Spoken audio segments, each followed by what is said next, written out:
Сегодня у нас опять рубрика «Еда из автоклава». И будем пробовать макарошки с мясом.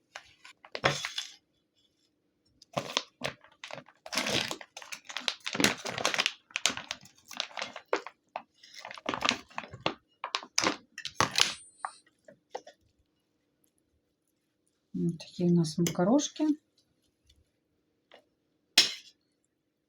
с мясом. Пробовать сегодня буду не я, а самый главный дегустатор еды в нашем доме.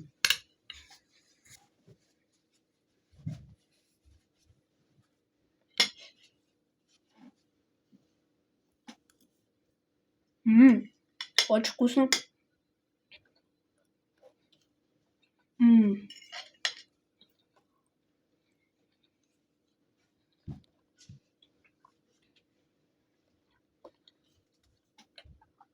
Папе точно понравится.